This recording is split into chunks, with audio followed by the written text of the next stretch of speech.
Hi అండి. ఈరోజు వంట ఎగ్గు ఊరగాయ పచ్చడి. మెంతు పొడిలోకి కావాల్సినవి మెంతులు, ఆవాలు, జీలకర్ర 10 గుడ్లు తీసుకున్నాను. అవి ఒకటి పగిలిపోయింది ఉడకబెట్టేటప్పుడు. ఇవి మెంతు పొడికి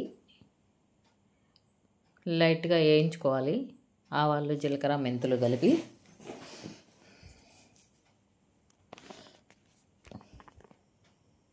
వేగించుకుంటున్నాం కదా. కొంచెం మెంతులు ముందుగా వేయించుకొని కొంచెం దోరగా వేయించేసుకొని ఇవి దంచి పొడి చేసి పక్కన పెట్టుకోవాలి. అయిపోయింది. ఇది కొంచెం చల్లారాక దంచుకుందాము. దంచుకోకపోయినా మీరు మిక్సీలో వేసుకొని మిక్సీ పట్టుకోవచ్చు. నాకెందుకో ఇట్లా దంచుకుంటే కొంచెం ఇష్టము, అందుకని దంచుతున్నాను.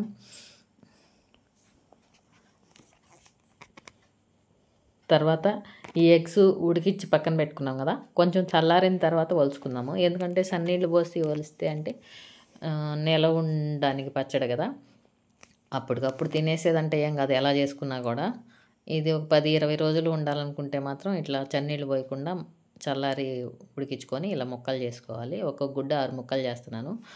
మీకు మీ టేస్ట్కి తగ్గట్టు, మీ స్టైల్కి తగ్గట్టు మీరు చేసుకోవచ్చు. ఈ మధ్యలో గుడ్డు కూడా వేస్తారు చాలామంది. నేను కూడా ఇవేం పారాయను, వేరేగా కొంచెం గుజ్జు దీనికి అవి కూడా వేపి యాడ్ చేస్తాను. ఇది వేరేగా చేస్తున్నాను, అది వేరేగా చేస్తున్నాను, ఇది చూపిస్తున్నాను. స్టవ్ వెలిగించి బాండి పెట్టుకున్నాను, ఆయిల్ వేస్తున్నాను. ఈ ఎగ్గు ముక్కలు ఏంటంటే ఆయిల్ కాగాక ఇందులో గోల్డెన్ బ్రౌన్ వచ్చేలాగా వేగించుకోవాలి.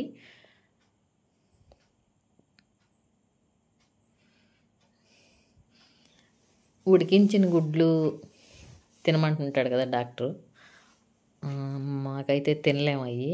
ఇట్లా ఏదో పచ్చడో ఆమ్లెట్ కర్రీలోనైతేనే అయితేనే తినగలను. ఉడికించిన గుడ్లు అయితే అసలు ఎందుకో నచ్చదు నాకు. ఇప్పుడు ఈ ఆయిల్ ఎక్స్ట్రా అయింది, కొంచెం తీసేసి చున్నులపాయ, ఎండుమిర్చి పోపు పెట్టాను. కరివేపాకు కూడా వేసేసుకొని ఇప్పుడు అల్లం వెల్లుల్లి పేస్టు కొంచెం ఒక 5-6 స్పూన్లు ఉండిద్ది అనుకుంటా. నేనైతే ముక్కలు బౌల్ వేసుకున్నాను. ఇందులో గుజ్జు ఇదే ఈ పచ్చళ్ళలో, మన టేస్ట్కి సరిపడా సాల్టు. ఈ ఊరగాయ పచ్చడి అయితే కొంచెం మించానే ఉండాలి ఉప్పు. ఇదిగో ఇప్పుడు మెంతి పొడి వేసుకున్నాను. తర్వాత కారం పొడి, ఇది కూడా కొంచెం తక్కువ అయింది, చూసుకొని మీరు మీ టేస్ట్కి తగ్గట్టు వేసుకోండి. అవి కూడా కొంచెం వేగనిచ్చి ఆయిల్ పైకి రానిచ్చి మనం వేయించు ఎగ్ ముక్కలు వేసి కలుపుకోవాలి. ఒక 2 మినిట్స్. ఆల్మోస్ట్ రెడీ అయినట్టే. ఇది 3 నిమ్మకాయలు తీసుకున్నాను అనమాట 10 గుడ్లకి నేను. అది రసం తీసి పక్కన పెట్టుకున్నాను. ఆ పచ్చడి చల్లారిన తర్వాత కలుపుకోవాలి. అప్పుడు కొంచెం పుల్లగా పచ్చడి టేస్ట్ సూపర్గా ఉండిద్ది. ఇలా కూడా బాగానే ఉండిద్ది, అలా కూడా బాగానే ఉండిద్ది. ఇది చల్లారినాక ఫ్యాన్ కింద కూర్చొని చల్లారనిచ్చి ఈ నిమ్మరసం కలుపుతున్నాను అనమాట. ఇప్పుడు దాకా ఆయిల్ కనిపించలేదు కదా పచ్చడిలో. ఈ నిమ్మరసం కలిపిన తర్వాత ఆయిల్ వదులుతుంది. పచ్చడి మీద ఆయిల్ వస్తుంది. అలా వస్తేనే ఎక్కువ నిల్వ ఉండిద్ది అనమాట. మీరు ట్రై చేయండి. గుమగుమలాడే ఎగ్గు పచ్చడి నిజంగా సూపర్ టేస్ట్ వస్తుందండి.